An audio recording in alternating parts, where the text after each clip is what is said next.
بسم الله الرحمن الرحيم والفجر وليال عشر صدق الله العلي العظيم.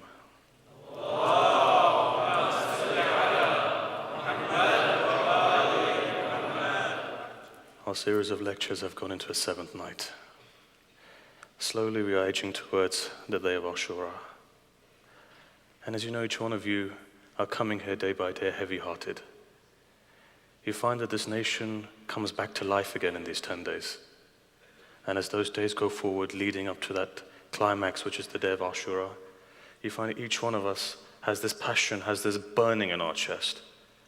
The prediction of this goes back to the Prophet of God, when he predicted that the death of SAYED al-Shuhada is so powerful that it's like a burning sensation. It is a burning sensation. حَرَارَةَ فِي قُلُوبِ الْمُؤْمِنِينَ. Your hearts are burning when you get to the realization of SAYED al-Shuhada, his death, his family. You find that nothing can contain your grief. Tears come into your eyes. Your children cry for his children. Your women cry for his women.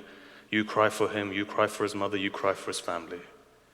But there needs to be a direction also to these tears. For Islam has given not just a one direction, but multi-directions when it comes to any instruction that it gives. In the same way that when you look into the Quran, we have traditions that say one verse has 70,000 layers in it. In the very same way, you find that these tears are multifaceted. From these tears, revolutions come. From the grief of SAYED al-Shuhada, you find many revolutions have come and they'll continue to come. Whether it's from the enemy side or from the friend side. When you go back to the time of the Umayyads, and after 83.5 years or so, you see an uprising that takes place in the name of SAYED al-Shuhada. The people making that uprising may not have been sincere, but the power of the name of SAYED al-Shuhada was such that the entire Banu Umayyad dynasty came clashing down and rose up the Abbasid dynasty. In this way, you find that revolutions upon revolutions. Go to Iran 500 years ago, and you'll see the rise of the Safavi family. On the name of SAYED al-Shuhada, from this name, you found that the entire Iran and Iraq converted towards Tashayyu. This is the power of the name of SAYED al-Shuhada, that whenever this nation has come into problems, whenever it has faced difficulties, it's the power of SAYED al-Shuhada that raises us from this difficulty. And you find that whenever we've had a problem, we go to the shrine of SAYED al-Shuhada, we hold on to the zarih of SAYED al-Shuhada, whatever we ask for comes true. That is the place of energy, that is the place of revival. This is why we have a tradition from the 6th Imam, Imam Ja'far al-Sadiq alayhi salam.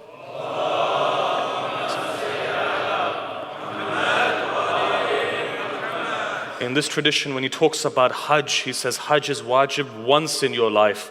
But afterwards he says, but every single year, try and be on the day of Arafah next to the shrine of my judge, SAYED al-Shuhada. That's the power of SAYED al-Shuhada. They say that one of the signs of the believer is this. One of the signs, there are a number of signs, one of them is this. They recite Ziyarat Arba'in on the day of Arba'in.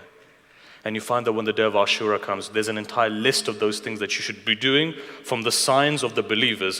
One of them is wearing a ring on your right hand. The other one is saying Bismillah in your prayers loudly. One of them, when it comes to the day of Arba'in, is that person who recites Ziyarah of Arba'in. He is one of our followers. Why is there such an emphasis then on SAYED al-Shuhada? Why has Allah emphasized him so much? Why is he one of the signs of the believers? Because he is one of those individuals, or that individual who saved the foundations of Islam. If Islam is alive today, it's because of the sacrifice of SAYED al-Shuhada. If Tawheed is alive today, it's because of SAYED al-Shuhada. If your humanity is alive today, it's because of SAYED al-Shuhada. Had Yazid dominated and no man stood up, it would have meant that there was no humanity left in humanity. It took for a man like SAYED al-Shuhada to stand up, to tell the world, a man who was guided, a man who was going to heaven, a man who was given Bashara, everything he had, he didn't need to go to Karbala. What is it that drove him to Karbala? One thing, to prove to the world that there's still humanity left in humanity. If you go back into history, you'll see every prophet was betrayed in some shape or form by the people. Our prophet of God, the same thing. Amir al-Mu'minin, Imam Hassan. But it took for the day of Ashura to have 72 men who stood up for that sake. Why did SAYED al-Shuhada have to go to give that sacrifice that he gave? Because it was his duty, there was a sense of duty there. In the same way you've been told to pray awwal waqt, right? For an imam, it's incumbent upon him to pray awwal waqt. You've been told to pray salatul layl, it's mustahab for you. But for an imam, he has to pray salatul layl. The difference is this. So let's say, for example, you have 4 hours from Dhuhr time to Maghrib time, and it's roughly about the time that you guys have. For an imam, it becomes obligatory upon him to pray awwal waqt. For you, you've been given the leeway. Even though the thawab is less, but before, let's say about 4:30, you can pray it. But for a believer, for a person who is engrossed within wilayah, within tawheed, you find that he has to pray awwal waqt. That's what makes the difference between the better and the liberal or the medium guy. So if you want to know a person who is at its peak, that person does his duty towards Allah. In this way, if you convert that down to the movement of Sayyid al-Shuhada, take it like that time frame. 12 o'clock is awwal waqt. 5 o'clock is when your salah becomes qada. Take it in this way. Sayyid al-Shuhada had an option that he could have gone to India. Sayyid al-Shuhada had an option, he could have stayed quiet. But what pushed him to stand up is that awwal waqt prayer. You see, Sayyid al-Shuhada going to Karbala means that he was praying awwal waqt. If you take that as a definition, if you take that as an example. So you see, even if he prayed at 4:30 like some of us do, still it wouldn't have been qada. But because Sayyid al-Shuhada was who he was, it dictated that he stood up and he went to Karbala to give his life. Sense of duty. So you see, each one of us also has a sense of duty. If you are a follower, a Shia of Amir al-Mu'mineen, it requires that you also have a sense of duty towards this religion. You have a purpose in life. None of you have been created in vain. You see, a person spends his entire life trying to figure out, what is the aim in my life? What is the purpose of my life? 90% of the world live a life, born in this world, eat, sleep, drink, produce, go to work, die, and that's it. That's all of their life gone, shattered, 50 years, 100 years, 25 years, however many years. You find that you spend from the age of 21 to the age of retirement or working, you're in this entire race, the race of life. You're motivated by money. You come back, your family, you fall asleep on the couch, your children wake you up. Father, mother, you should be going to your bed. And in this way, your life continues. What is the purpose of your life, though? If I was to ask you a question, what is the aim of your life? The majority of the world don't understand the aim that they have in their life. Allah has created you for a reason. He's not created you in vain. It's that reason that should be driving us. You see, when your mind is not focused, when it's scattered, you find that these aims are not achieved. What is one of the reasons, for example, that the Buddha had to come and teach meditation to the people? What is the reason why Jesus, for example, gives the Sermon on the Mount? What is the reason that Musa comes back to his people and he educates his people? What is the reason that you find the final prophet come and give a system in place? For one reason, that you can focus your mind. Even within your mind, you find that there is Tawheed. Tawheed on a theological level is different, but in your daily life, you also find Tawheed. It is about you finding that Tawheed within your life, to take all of these scattered thoughts and to bring them towards multiplicity, from multiplicity towards unity. Let me give you an example. Now that we're on Buddhism and meditation, I'm going to take an example for that, for those people who may not be from the Shia faith, and there's one or two people who are not from the Shia faith. So let me give you an example. What does Buddhism say? Buddhism says this, that by centralizing your thoughts, essentially, when you meditate, what are you doing? You're taking multiple thoughts and you're removing all of those multiplicity and you're going towards a state of unity. The purpose of this state of unity, to be able to control your mind so that you can remove negative emotions and you can remove negative thoughts that go into your mind. What are you essentially doing? What is the Buddha teaching you? A way of focusing your mind towards Tawheed. In the same way within your daily life, you've been taught to do this. What does Islam do? What is one of the philosophies of prayer? The ability to be able to focus towards Tawheed, to remove multiple thoughts in your mind. When you do that, you find you come into a state of peace then. That focus is very important. So in your daily life, you find that you have many different caps on.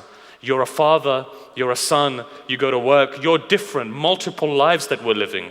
Islam is teaching us a way of going back to that focal point so that you can remove the suffering inside of you. It's a deep philosophy, and we don't have time to go into it.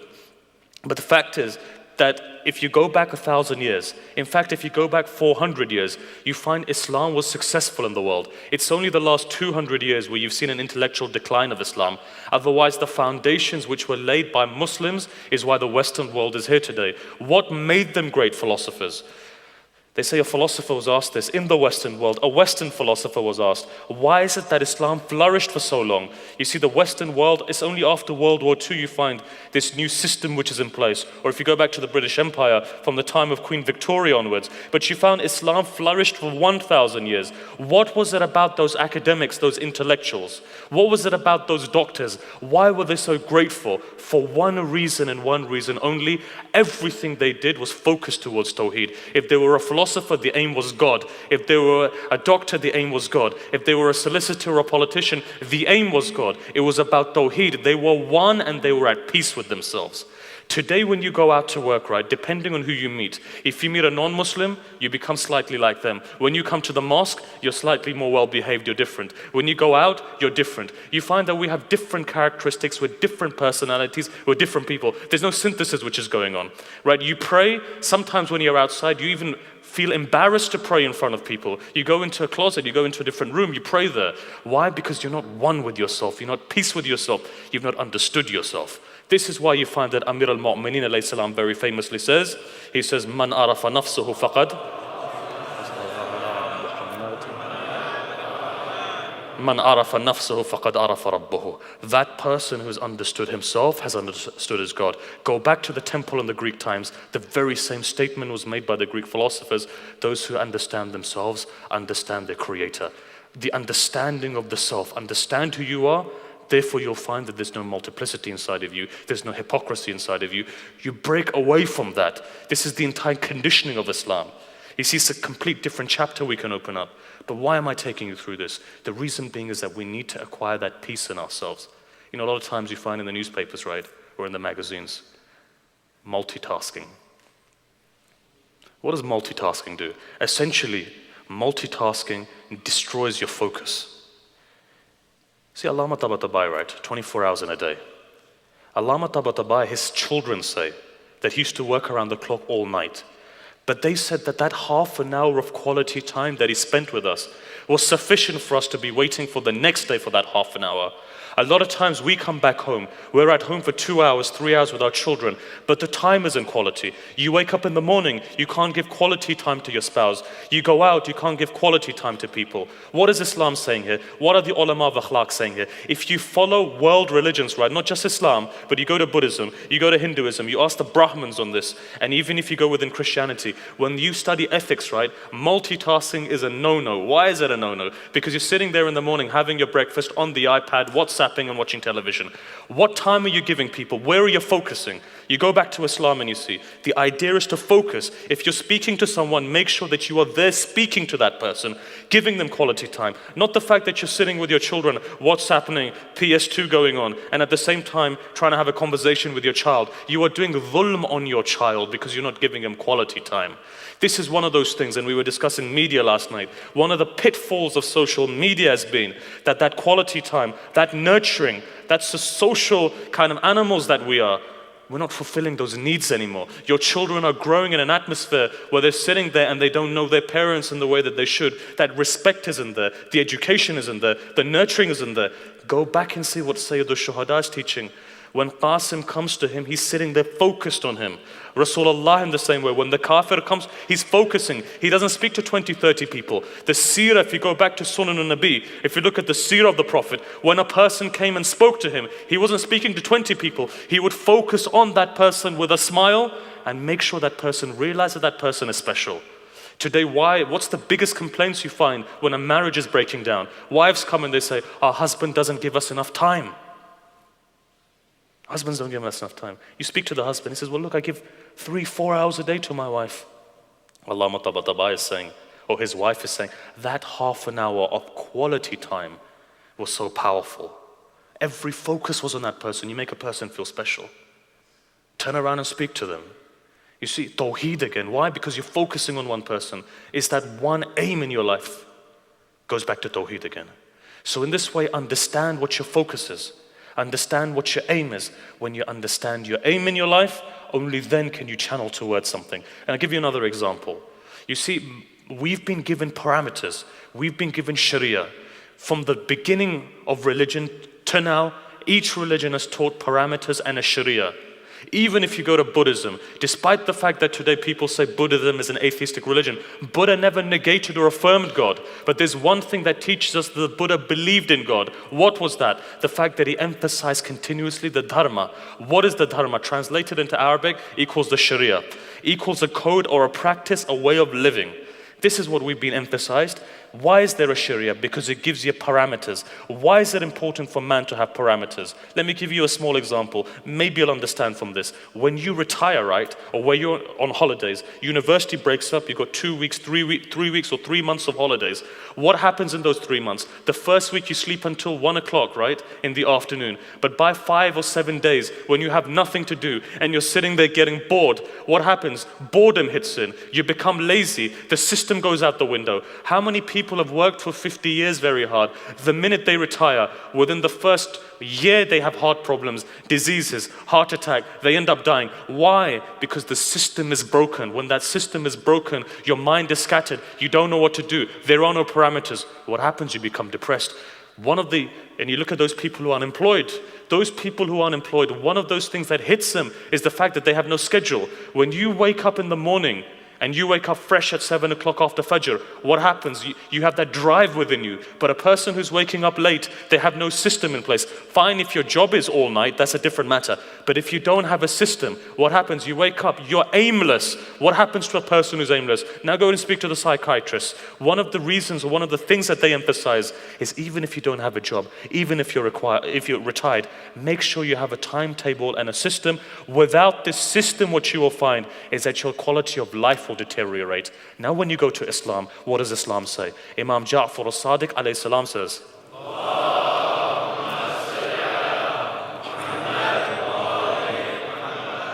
and he says this, he speaks to the Shia, right? He says that a believer, an intellectual believer, a believer that knows what he's doing. You see, a part of wisdom, Imam is teaching us. So as a person who has wisdom, a person who is not ignorant is able to balance himself. To go back to the Quranic ayat that says, وَجَعَلْنَاكُمْ أُمَّةً وَسَطًا. This wasat that we talk about is a balance. That Allah has created this nation on balance. The fact is you've been created to balance yourself. Balance everything. It's the mean point, is the balance that makes you who you are, right? It's what Aristotle talks about in virtue ethics. He talks about justice as the gel for all virtues. To smile is a virtue. To love is a virtue. To help people is a virtue. To be selfless is a virtue. To stand up when an elder walks in is a virtue. All of these akhlaqi traits, he says the gel on all of these akhlaqi traits is justice. What does justice mean? Putting his thing in his rightful place. It's the balance, right? So now go back and see. The sixth Imam alayhi salam is saying that in your life, you should divide your life into 4 parts. That's an intellectual person. That is a knowledgeable person. That is a person who is in balance. What are those 4 parts? What does Imam emphasize? He says from these 4 parts, one of those parts is that you go out and you earn your lawful living. That's one part. What is another part? Spend quality time with your family. What is another part? You need time to chill out, relax. What is another part? You need time to worship Allah. But that doesn't mean you break your life down either in 4 hours or 6 hours. The reality is that you break your life down into portions. So it doesn't mean that 6 hours you're playing football because I need recreation. No, it means that you break your life in such a way that these 4 things are being nurtured for. So a stockbroker, for example, or a person working in the city, if he's working 20 hours only for money, he has no time for anything else, he's an ignorant person. That person isn't regarded as an intellectual. And if a person is just studying 24 hours a day, that knowledge is not benefiting him, because the Imam is saying you have responsibilities. The best person is that person who fulfills their responsibilities. If you're just playing PS2 or PS3 or PS4, or however much has gone to, if you're playing all of that every day, what are you doing? You're not balancing yourself. There needs to be a time when you spend, even if it's half an hour with your family, there needs to be a time where you go to work, whether it's 9 to 5. There needs to be a time, quality time for yourself. It's important. Ulama of akhlaq say, they say that on the pathway of irfan, right, you need that quality time for yourself. You need to go into seclusion. Seclusion meaning even if it's for 5 minutes before you go to sleep. A lot of brothers have asked, says that how can we journey on the spiritual path? How can we make sure that our sins are decreasing? One of the way the Urafa have said, take that 5 minutes out at night time, sit down before you go to sleep, think about your day. It's what we call muraqabah. Think about what you've done in the daytime. See where you can improve. By a week later, what you'll find, that 5 minutes comes handy, because the next day you know that you're going to monitor yourself at nighttime. You become embarrassed when you do something negative. The embarrassment is the first step.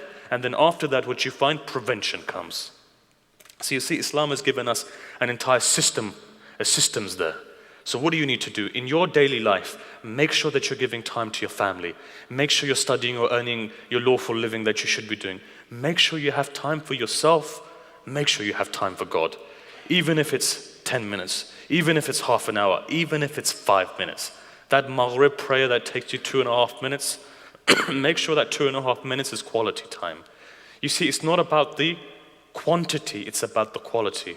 When Laylatul Qadr comes and we're pounding away trying to recite 100 units of prayers, and by the 25th unit, you're half sleeping, you're drooling, your mind is somewhere else, you don't know what's happening. That isn't the quality of prayer Allah wants. Better than that would be if you were reading a book of knowledge. And this is why Ayatollah Burujurdi said that one day when a person came to him and he said to him, what is the greatest thing we can do on Laylatul Qadr? You know what he replies? Marja of the Shia. What is the greatest thing we can do on Laylatul Qadr? He says, learn, knowledge. Why? Because we have a tradition from the Prophet that says, al-ilmu nurun, knowledge is a light. Increase that light in your heart. Read the kalam of the Imam. Develop yourselves. It's a movement, it's a holistic way of living. Islam is a system. Understand the system. There is a solution for everything. How to live your life, how to walk, how to talk, how to behave, how not to behave. You go back to the sayings of the Imams, you find all of these things there. So the only question that comes into my mind is, when Islam teaches you that when you walk into the toilet, you walk with your left foot, and when you put your belt around, there's a system of putting your belt around, and when you clip your nails, there's a system there, then I really ask the question that when the Prophet of God was leaving this world, did he not leave a successor? Such a massive thing he left out. It doesn't make logical sense sometimes. If Islam teaches you how to eat, it says 3 fingers, say Bismillah when you start, and it gives you an entire process, then who can turn around and say the Prophet didn't leave a successor? The greatest thing in the entire religion is the governance of the religion, and there's no one to lead it. So you see, we have been given that privilege. We've been given the honor to be a part of that religion which is the greatest religion. Part of that system which takes humanity where it's balance. But I want to take you on a journey in the next half an hour.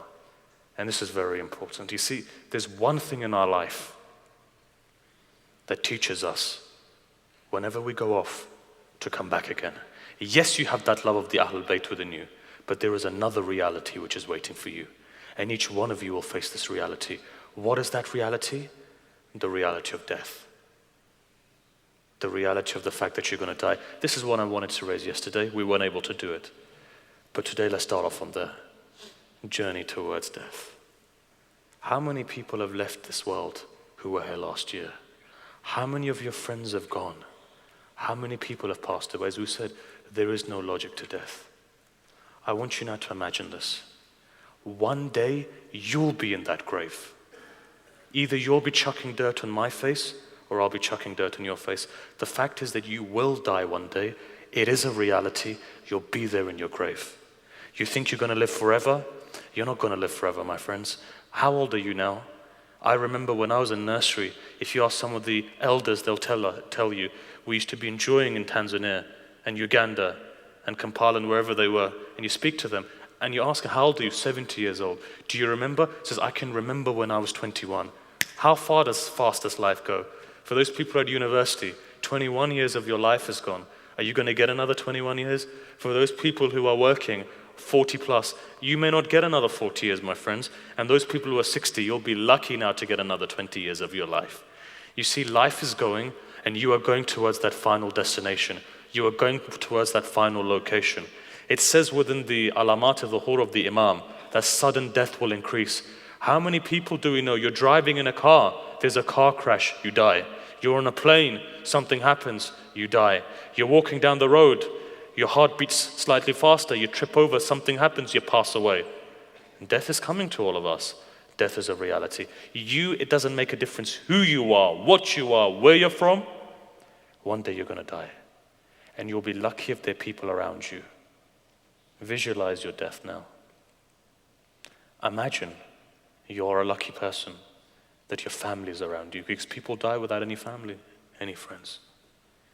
And imagine Malakul Maut is coming to you. Imagine that, because he's going to come to you one day. Very soon Malakul Maut is going to come. What are you going to do then? Sobers us, right? I can see everybody's sober now. Why? Malakul Maut. The minute you mention him, the minute that you mention death, the minute that you realize that you're going to die, you know straight away, you become sober. What's going to happen then? Think about it. You're lying there in your bed. Malakul Maut is coming towards you. And as he comes towards you, you realize that this is your final time. Sweat starts coming on your brow. Your heart starts beating faster. Had you not going to die, or had you not been dead, you're going to die, but you would have died with a heart attack anyway. The fact that by seeing Malakul Maut is sufficient to kill you. Palpitations, sweating, death is coming. How's it going to be like? What's going to happen now to me? How's he going to pull out my soul? Malakul Maut comes, he sees you and he grabs your soul. And at that moment, we have a riwayat that says, somebody comes to the sixth Imam and says, there are two types of people that we've seen in this world. One type, at the point of their death, they're struggling. The life isn't coming out of them. You've seen this and I've seen this. They're struggling. Days go by. It's almost as if they're struggling. Death isn't coming. Their face changes color. They're going pale. You find that blood vessels rip. You find they start bleeding from places, but death isn't coming. So you sit down, you recite dua, you recite verses, you recite Yasin, you recite Ayatul Kursi, you recite Dua Samat. You start reciting various different things for one reason, just to pray and make sure that the soul comes out of the person's body. The struggle is going on, the pain is there. You see, the pain of death, they say, is the most painful moment in a person's existence. But this person then asked the Imam, he said, why is it that some people struggle in this way, but other people are such, like the believers are? It's like a smell of a flower. Straight away, Malakul Maut comes, straight away, their soul is gone, straight away, they're gone. Says there's two types of people. How do you want to die? Do you want to die struggling in pain, or do you want to die like that you go? Your quality of life deteriorates when you begin to struggle. May it not be that you're struggling, may it be that when death comes, you go straight away back to the divine. And so in this way, Imam now replies. He says, listen, let me give you an example. Let me tell you those people who struggle, and let me tell you those people whose souls leave very easily. He says this, now listen to this. You know, the Imam gives an example. He says, imagine if there's a dry, and this is in my words now, imagine if there's a dry cleaner, right? Or imagine you go and you get your laundry done. Now imagine 1,000 years ago how they would go and do their laundry. They'd come to the river, a person would clean the clothes, and wherever they found space, they'd put the cloth there. On the floor, they'd put a cloth. Let's say on a tree, they'd put a cloth. On a bush, they'd put a cloth. Now you have all of these clothes scattered everywhere. And now imagine a hurricane is coming. Or imagine, for example, a tsunami is coming. What would you do in that situation? What you would do and what I would do would be we'd run, right? We'd leg it. How would we leg it? We'd take the clothes, we'd grab the clothes and we'd take him. Those clothes on the ground, when you take him and you pull him, comes very easily. But that cloth which is on a bush, when you pull it, and you're not going to think, I'm going to have to take it off like this. You just pull it and you leg it, right? What happens? It has thorns there. What happens? The thorns begin to rip the cloth. And as they rip the cloth, you find the entire clothes are ripped. The Imam turns around and says, the example of the cloth on the floor is the example of the believer. The example of the person on the bush is the example of a person who's attached to this world. Know one thing, the attachments which you have in this world on the moment of your death becomes something, becomes an adab for you, becomes a torment for you.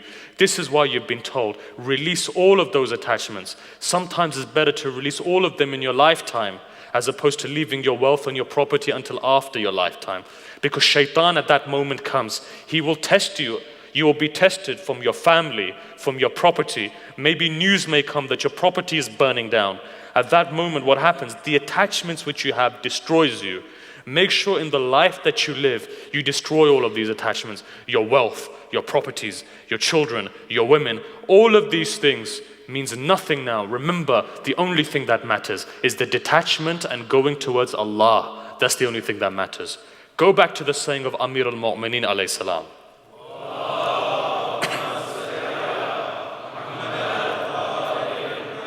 Very beautifully he says, look, oh people, know when death approaches you, Know one thing. Your wife or your wives that all of your life you were chasing after, what happens? The moment you die, they'll go and marry again. And your children, they'll divide all of your wealth amongst themselves. What benefits you then? You fight your life, go throughout life fighting for your children, and they'll divide your wealth. Your wives, they'll go and they'll get married again. What is yours then? Who is yours but your deeds and your connection to Allah? Other than that, you find, and you can reverse that as well, husbands will go and get married again the next day. Children will divide their mother's property. Mother will be in the grave. What is yours then? The only thing that's yours are your deeds and the Creator.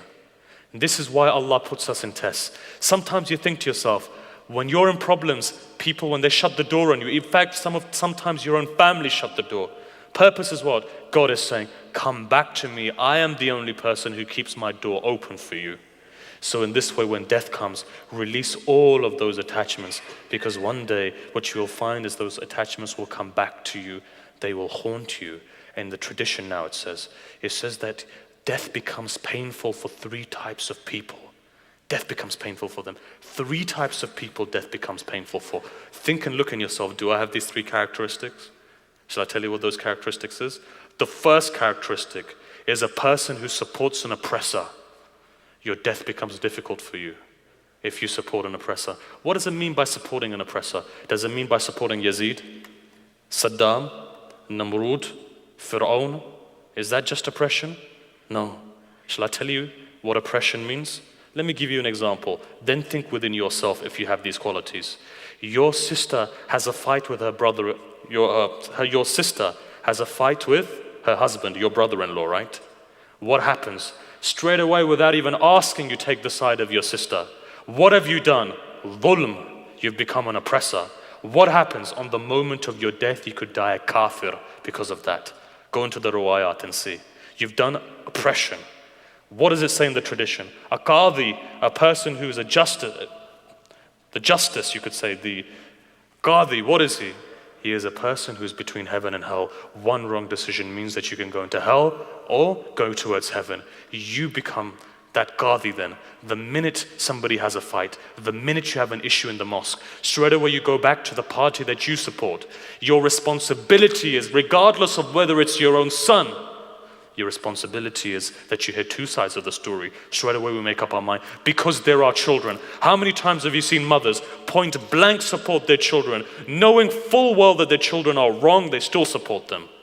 You know, recently a person came to me and they said to me, a child, they said, our mother, and this was the flip side of it, says everyone's children or everyone's mother support their children.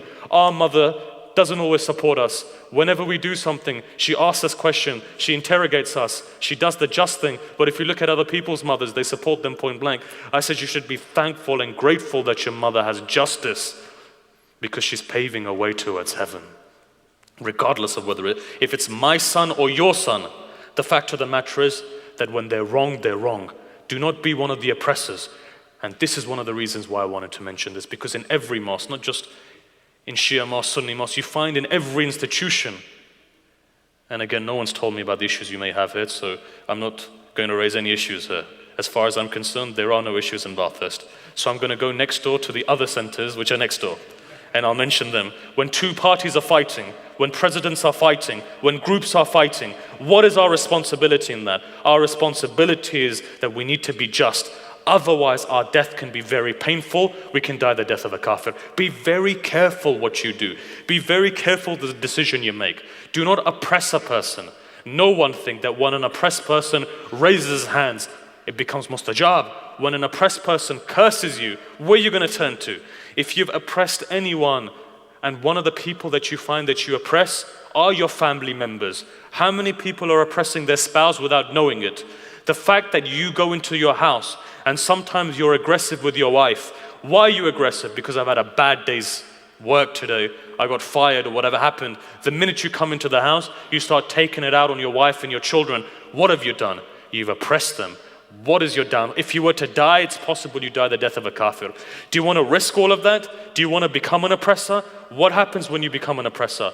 The grace of Allah is taken away. The threshold for problems when they come in your life to tackle them are taken away. You know, you find problem upon problem comes for that person who's an oppressor. Do not do dhulm then, in the same way that you find wives as well. Straight away they start abusing, without knowing it, they start abusing and raising their voices and saying things to their husbands, not realizing that they're doing it. Sometimes the people that we care about the most we take for granted. Make sure that you don't oppress your wife, your children, or your husbands. You see, it happens in our daily life. Oppression is something which is open to us. It happens in our mosques, it happens in our madrasas, it happens amongst brothers and sisters. But be a person like Amir al-Mu'mineen that's just. Develop that justice in yourself, that even when it comes to his own Shia, you know what he says? He says that I'll treat you with justice. I'll treat you with justice, regardless of whoever you are, whatever you are. Second thing, one, oppression. Second thing, false statements. How many times do we swear or we say a qasam or we say something and we don't live up to it? False testimony in a court of law. Even if it's going against you, don't ever lie. They say lying is the key to sins. The minute you begin to lie, the Imam alayhi salam is saying, there's a tradition that says, it says, my Shias may sin, but one thing they don't do is they don't lie. My Shias may do many things. They may be very sinful, all sorts of sins, but the one thing that they don't do is they don't lie. They're truthful. Second thing, painful death. If you have that vice that you lie, you're not a Shia. Remove that within yourself. But then the Imam says another thing, and this gives us hope. He says, maybe my Shias will sin. They're not infallible, they will sin. But my Shias are those people who repent straight away. Sometimes, we say to ourselves that we feel embarrassed standing in front of Allah. You say that, right? I feel embarrassed. How can I face my Lord? I've just sinned. And I was sinning yesterday as well, and I'm sinning today. But Allah says, He says, even if you sin, don't turn away from me, my servant, come back to me. Even if you've sinned, make sure that you repent straight away. Regardless, yes, you feel embarrassed, it's good to feel embarrassed. Is the day when you don't feel embarrassed is the day that your heart is now being closed. Second thing. Third thing. See, tawbah is a very powerful thing. It takes you back to Allah. What are you saying? You're saying, I repent and I come back to the Creator again. So make sure that you make a covenant with yourself. Deep down, whenever I sin, I'll repent straight away. The question is asked. A lot of times the youth ask the question, right? How about if we're persistently sinning? Does Allah still forgive us? The answer to that is Allah will continue to forgive you if you make the intention that I'll never do it again. Be remorseful, cry, be embarrassed, and then say to Allah, I will never do it again.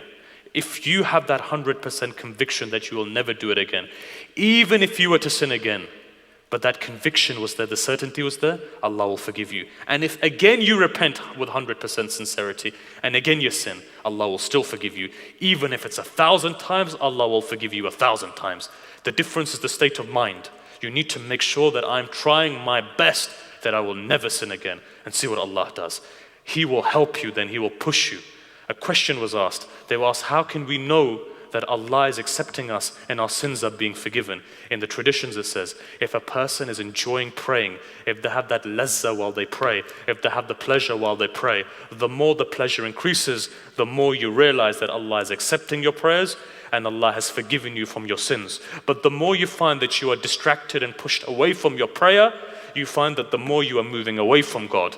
This is why know one thing. Someone came to the great master of Irfan, Sayyid Ali Qadhi, that mountain of Tawheed, the teacher of Allama Tabatabai, the teacher of Ayatollah Bahjat, the teacher of Hassan Allahi, the teacher of Ayatollah Khoi, comes up to him and he asks him, he says, tell me Sayyid, tell me one thing. If I want to reach Allah, if I want to gain Allah, if I want ma'arif of Allah, if I want to be an arif, if I want to be like you, tell me one thing that I can do, just the one thing. I have time for nothing else. Give me that one thing that I can do that I can reach Allah. Sayyid Ali Qadhi replies and says, if a person for 40 days prays awwal waqt on time, and if he doesn't see spiritual gain or the fact that they're moving maqamat, he can come and he can spit on my grave if he has to do that. It's the power of a person who's praying. There's a handwritten note from Sayyid Ali Qadhi that I have a photocopy of. It says this: if a person takes care of his prayers, everything else takes care of itself. If you are having financial difficulty, make sure that you're praying on time, that you make the axis of your life your prayers, and you see all of those things, all of the problems, trials and tribulation are alleviated from your life. This is why one thing we say, and that thing is this, that regardless of who you are, however big a sinner you are, whatever you do, don't give up on your prayers. You know, a lot of times people will say to you, look at you, you sin and you still pray. What kind of a believer are you? Don't be disheartened by them. Whoever you are, however you are, whatever sin you are doing, continue to pray to Allah. The minute your prayers become qada, and the minute you forget your prayers, know the mercy of Allah has been lifted up from you. When that mercy is lifted, where are you going to go then? To what doorstep are you going to go when problems befall you? You have moved away from the mercy of Allah. So make sure whatever happens, however sinful you are, make sure you pray. For God's sake, don't leave one thing. And that's the threshold of prayer. As long as you have that prayer, what did Amir al-Mu'mineen say? Battle of Siffin is going on. Swords are flashing in the night sky. Amir al-Mu'mineen turns out, he says, it's the time for prayer. A person comes to him and says to him, Amir al-Mu'mineen, we're in the middle of a war. He says, what are we fighting for? We're fighting for this prayer. He says, you continue, I'm going to pray. Allahu Akbar, he starts on the battlefield praying. That is Amir al-Mu'mineen. Go back and see Sayyid al-Shuhada. Dhuhr time comes. What does he say? He says it's the time for prayer. But Mawla, it's a battlefield. He says that we are doing everything for this prayer. The purpose is this prayer. Later on, a person comes to Imam Zain al-Abidin alayhi salam.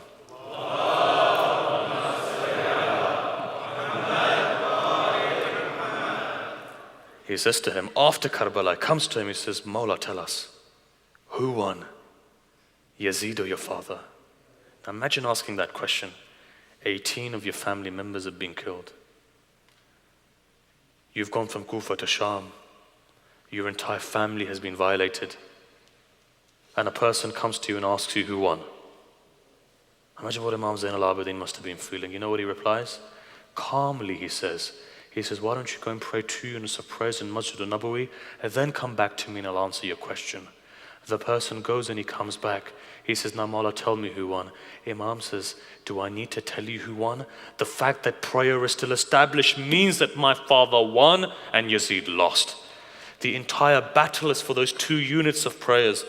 Those 2 units of prayer symbolizes Tawheed.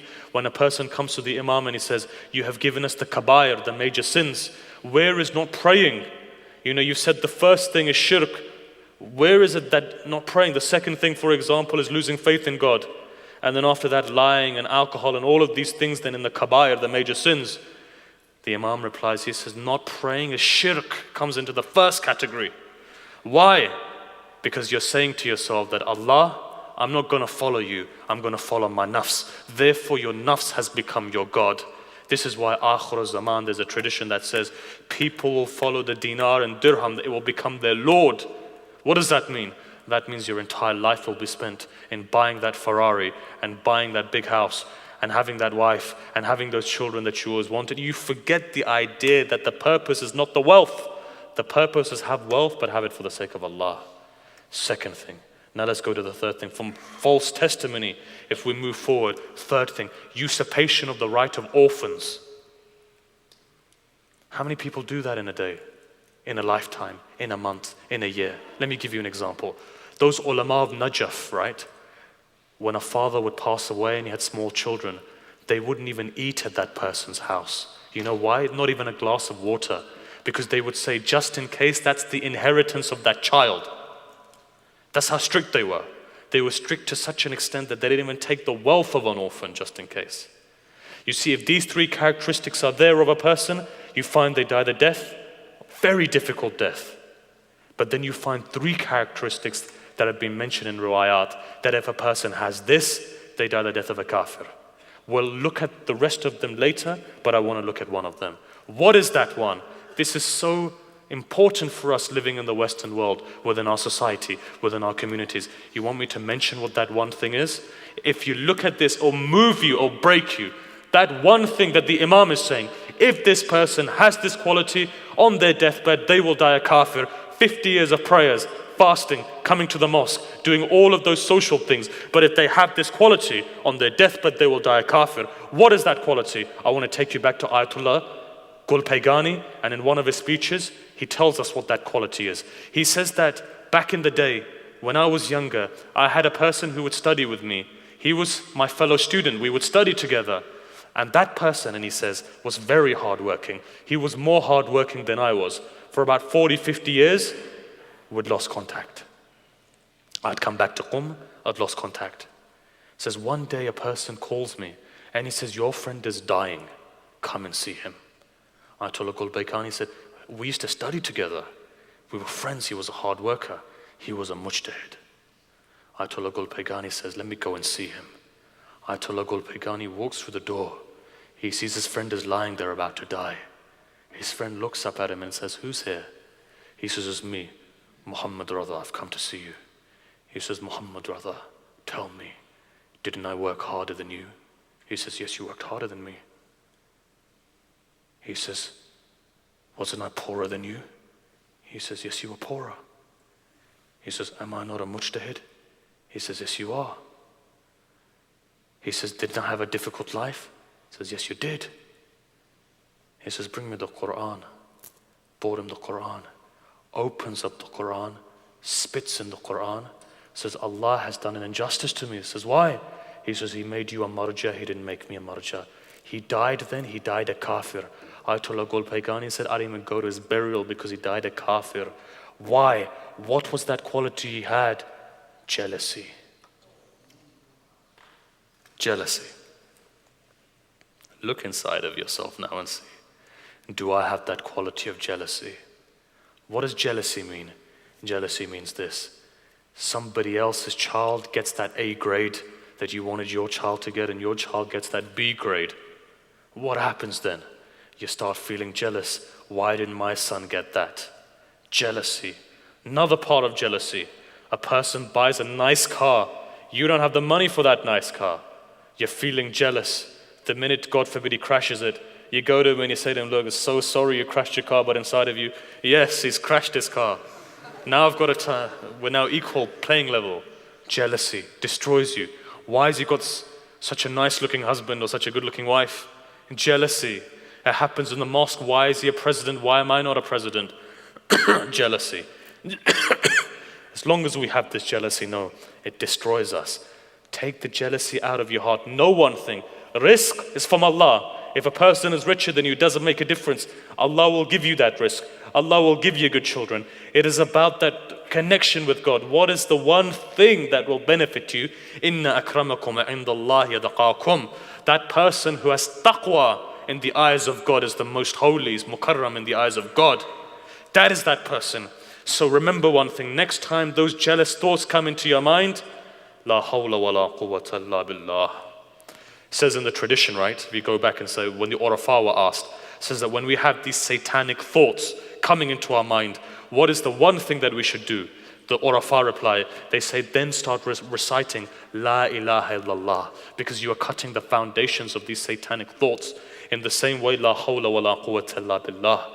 Urafa say, recite this. Whenever you have negativity in your mind, whenever that negativity comes, whenever that jealousy comes, whenever those thoughts come, many people, they say that we have negative thoughts that come into our minds. How should we remove them? Start reciting La ilaha illallah at that point when it comes.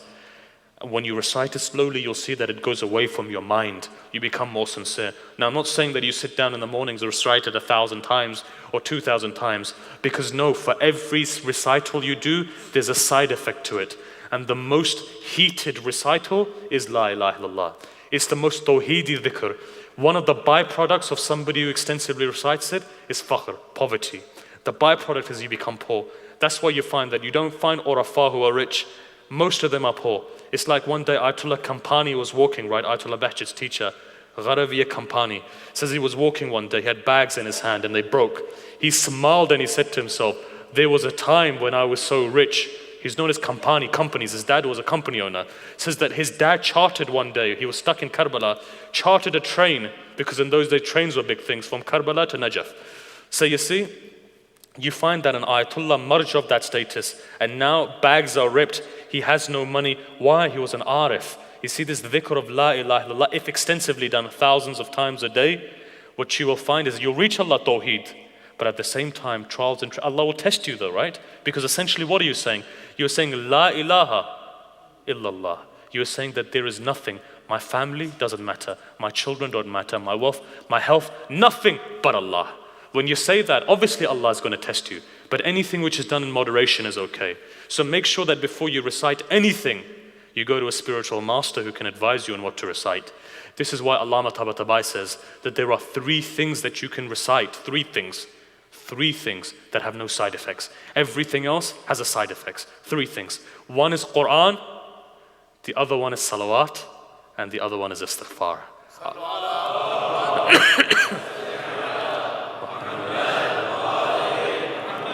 So now in your spiritual development, introduce 3 things in your life. Quran, even when you go to school or work or wherever you are, just one verse of the Quran. Let's say you go into work, right? 8 o'clock, you're sitting on your desk. Open up the Quran. Bismillahir Rahmanir Rahim. Alif, Lam, Mim. That's it.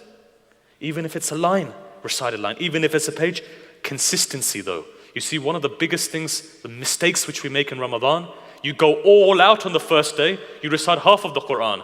Second day, you're like, I'll recite a quarter. Third day, I'll recite a page. 4th day, a line. 5th day, you've stopped the Quran then. Why? Consistency. How do you develop consistency? Orafase. Small, sweet, continuous. Keep on doing that. Rather than reciting 1,000 units and you're thinking that I'm going to be like Amir al-Mu'mineen, it's good to be like Amir al-Mu'mineen, but the consistency needs to be there. Consistent. Very important. Quran, salawats, right? Let me give you something about the salawat. I remember I was walking into the Haram once and there was this big Ayatollah sitting there. And he was reciting something, and I thought, you know what, let me find out what he's reciting. Obviously, he's doing something which is good. And when I went close to him, I saw that he was reciting salawats. After that, I went to my teacher and I asked him, I said, what is the fadail of salawat? He turns around and he says, if a person recites salawats 1,000 times a day, he will have no problems in his life. As the problems come, they will go away from him. One of the best ways of removing hurdles and difficulties is to recite salawats. 1,000 salawats will take you how long? Shall I tell you? For the normal person, it takes him 25 minutes, right? But the more your fluency increases, it will take you 10 minutes, 7 minutes, 5 minutes. I know brothers, personally, who on a daily basis recite 100,000 salawats. 100,000, I personally know them.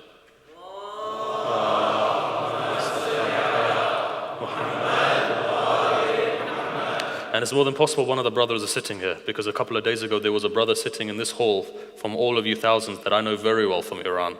We were together in Qum. I know that he recited 100,000 every day. Personally know that. And it's not very difficult either. If you get that fluency going, if you get that connection going. But one of those things, the ulama say, the urafah say, 1,000 salawats a day will remove problems from your life. Will remove difficulties from your life. Whenever you have a problem, make that intention, I'm going to recite that salat. You know why? Allah does it, the angels do it. The Prophet loves it. The Aimam alayhi salam, they love this. So recite this. The other thing is istighfar. A person comes to Ayatollah Bahjat. Final thing, inshallah, we'll continue the rest tomorrow. Comes to Ayatollah Bahjat and asks him. He says, I've got difficulty in my life. What should I do? He says, repent, recite istighfar as much as possible, because istighfar also removes trial and tribulations from your life. We have 3 golden nuggets there that you need to put in your life. Even if it's reciting 70 Astaghfirullah wa atubu ilayh every day. 70 doesn't take you a long time. It cleanses your heart though. The salawat solidifies it. The Quran is nur. It puts nur in your heart. Why not do something like this? Why not enlighten yourself? You see, they say that Muharram is the beginning, right, of the Muslim calendar, the Islamic calendar. In fact, we have a riwayat to say Laylatul Qadr is the beginning of the Islamic calendar, but that's a different debate. Make yourself an intention that from today I will introduce these 3 things, even if it's 100 salawats, even if it's 70 times istighfar, even if it's reading 2 lines of the Quran. Do something that changes your life. Do something that destroys your vices. Why are we essentially here for today though? Because each one of you is here to give condolences today to Imam Hassan alayhi salam. You see, one of the most difficult masaib to recite is actually the masaib of Imam Hassan alayhi salam. And today I'm going to take my time and I'm going to go slowly. Because many sisters have requested, many brothers have requested, please pray for us in the middle of masaib. Remember all of those brothers who are suffering today. Whoever has a problem in their heart, when those tears come into your eyes, pray for them first. Because this is the sunnah of Our Lady, Fatima al-Zahra alayhi salam.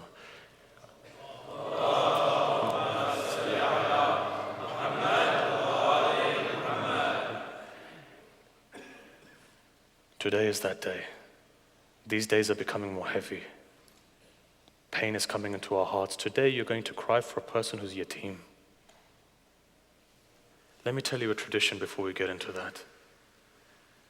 They say 3 days had passed after the death of Zahra. They say Salman comes back into Medina. As Salman comes back into Medina, he didn't know what had happened. You know what happened. Salman comes and he sees that the door of Amir al-Mu'mineen is broken. As Salman walks in through the door, he sees that the house is completely messed. The house is also broken. As he walks in, he sees Amir al-Mu'mineen sitting there without his turban on. His hair is scattered. On one lap is Imam Hassan. On one lap is Imam Hussein. On one shoulder is Sayyidah Zainab. In his arms is Kulthum. Salman looks towards Amir al-Mu'mineen and says, Ya Abul Hassan, we've been waiting for you for 3 days in Masjid al-Nabawi to give you a bay'ah. Amir al-Mu'mineen, where have you gone? Why didn't you come? You know what the Imam says? He says, you've wounded me, Salman. Know one thing, ever since Zahra has died, I've become a mother and a father to these children. When Hassan wakes up crying at night time, I go and I make sure that he's okay. When Kulthum cries at night time, I'm the one who makes sure. When Hussein is thirsty, I'm the one who makes sure that he has water. Since Zahra has died, since they've become orphaned, I've become a mother and a father to them. But if you want me to stand up and if you want me to come, then I'm going to leave my kids here for you and I'm going to come towards Masjid al-Nabawi. They says Amir al-Mu'mineen stood up.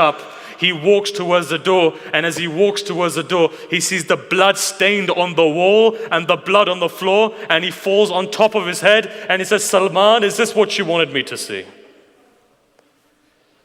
Ajrukum Allah. This is where this journey starts. Orphans, Ahlul Bayt have seen orphans. But what is tonight about? Essentially, tonight is about giving your condolences to Imam Hassan alayhi salam. In Karbala, they say that there was a very famous reciter in the 60s and the 70s. He would recite the musibah of Imam Hassan alayhi salam. One night he saw that Zahra comes into his dream, and Zahra says to him, why is it that you don't recite the musibah of my son Hassan? You know what he replies? He says, lady, I recite everything that I can recite. What do you recite? I recite the fact that Hassan was poisoned. In the riwayat that says when Imam Hassan was poisoned and the poison was cutting his liver, right? You know when a person is poisoned, they want to move, yeah? They can't sit still. They put Imam Hassan on a bed. He would move from one place to the other place, and as he would move, when you and me have problems, we say, Ya Ali. When he was moving, he was remembering his mother. He would say, Ya Zahra. He would move to one side, and again his heart would cut. He would say, Ya Zahra, would move on to the other side. His liver was cutting and he was coughing. And as he began to vomit, they say, Imam Hussein walks in and Imam Hussein is crying. Imam Hassan looks towards Imam Hussein. He says, bring me a bowl, my brother. The bowl is brought. He vomits, and as he vomits, his liver comes out into that bowl. And as his liver comes out, Hussein begins to cry. Hussein begins to cry. Imam Hassan looks towards him and he says, Hussein, why are you crying for? He says, I can't take the pain that you're in. What day has befallen us? At that moment, Imam Hassan says, Hussein, that day will come. Your day is the most painful day. La yawmika yawmika ya Aba Abdullah. He says this. He says, Hussein, take the bowl. Hide the bowl. He says, why? He says, because my sister Zainab is coming. When she sees the bowl, she won't be able to take this. At that moment, Zainab walks in. Imam Hussein quickly hides the bowl so that Zainab doesn't see the liver. And at that moment, Zainab comes and begins to cry. You know what Imam Hassan says with blood in his mouth? He says, Zainab, don't cry, because if you cry, I'll cry. At that moment, they say that the woman who'd poisoned Imam Hassan, his wife, comes to Imam Hassan. She says, Mawla, I'm really embarrassed that I poisoned you, but do one thing for me. I can't face Zainab. You know what that Kareem Imam does? Despite the fact that the woman has poisoned him, he says, the door is over there. Leave now so Zainab doesn't come and see you. She runs and she leaves this. That's Imam Hassan. This is the tragedy of Imam Hassan. But at that moment, he doesn't stop there. He continues and he says, but there was another incident that takes place. You know what that incident was? Let me tell you that incident. What is the greatest moment in the life of a woman, right? The greatest moment is that if she finds a spouse who's worthy of her. You see, we all have dreams. Take a breath. You can't continue to cry. But pray when those tears come into your eyes. Ask Allah for your desires. They say one of the most important moments in the life of a woman is her wedding day. It's her husband. Imagine if you're an 18, 19-year-old girl and you've married Imam Hassan alayhi salam. And imagine afterwards you have a child. Imagine how painful it is if your husband is leaving the world and you don't have anyone to support. A young woman with a son passed away, husband. She becomes widowed at an early age. You know what the riwayat says? It says when Imam Hassan's heart was breaking and he was moving and he was coughing and he was vomiting, a small child, age of 1.5, is crawling on the ground and coming towards Imam Hassan.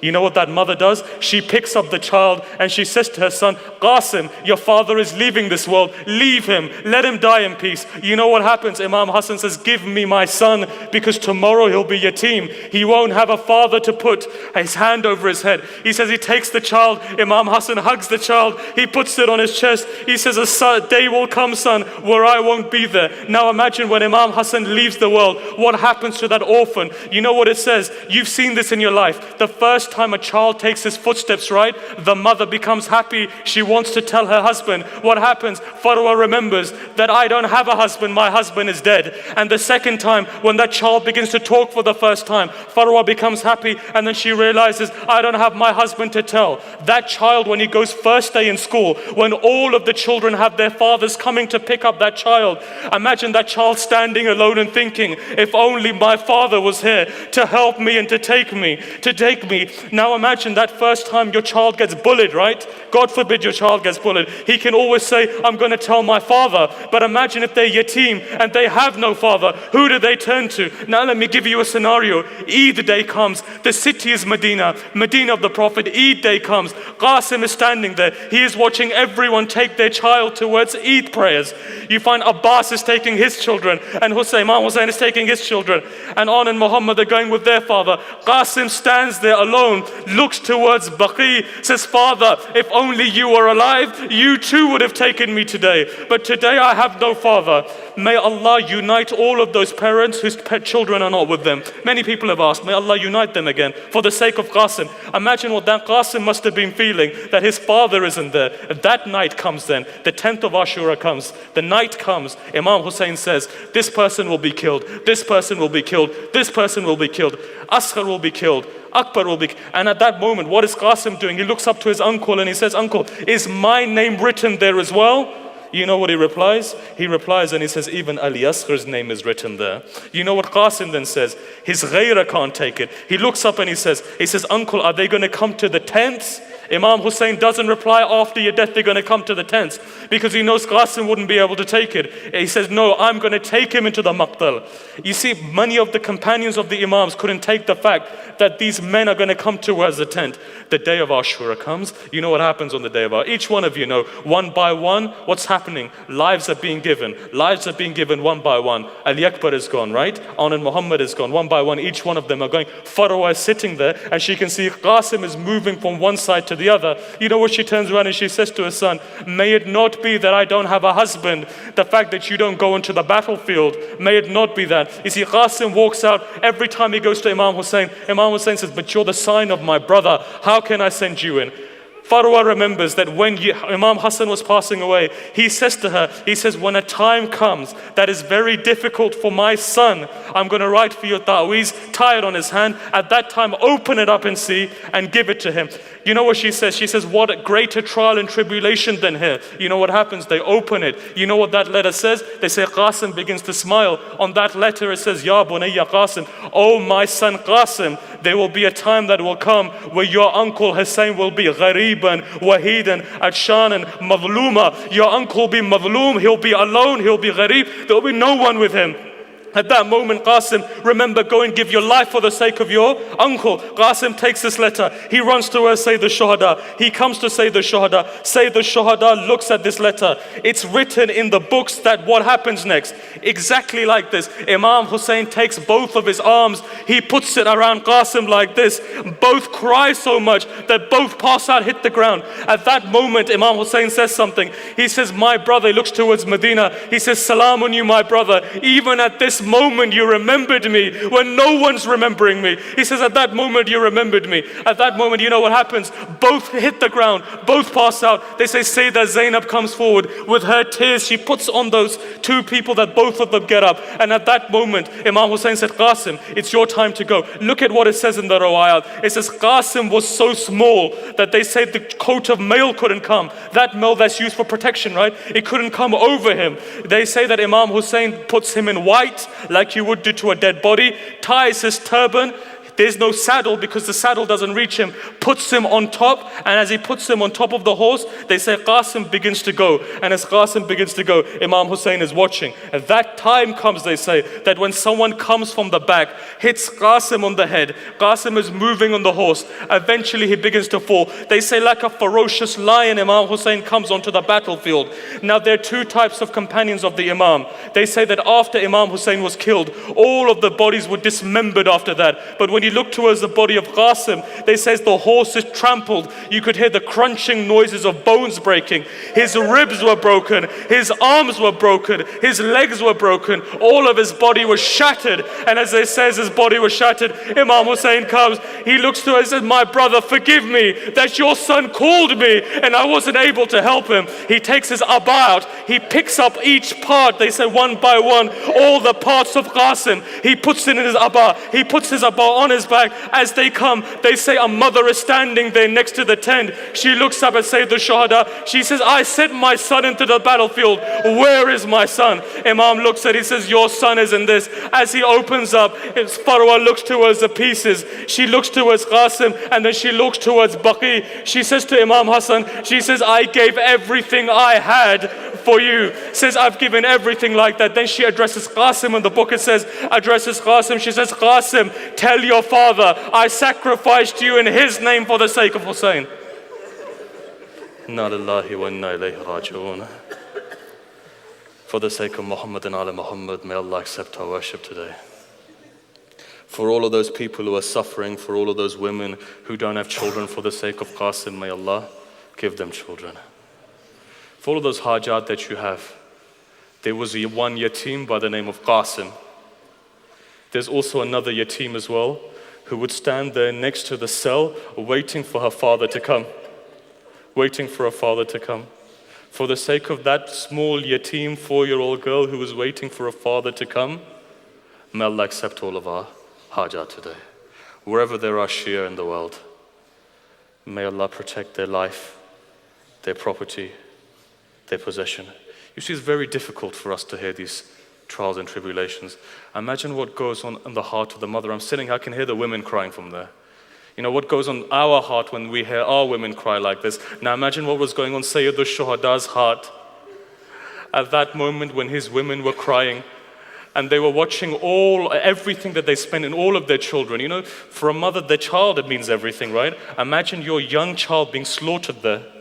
Imagine, for example, Farwa, when her husband died and she was widowed, right? You know, everything that she had, she put into Qasim.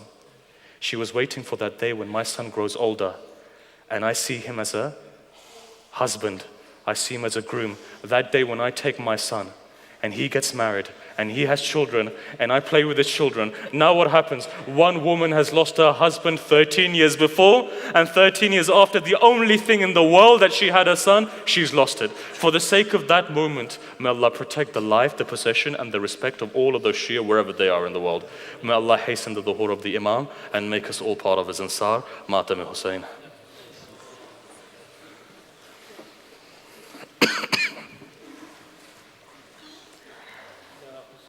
Ya Hussein.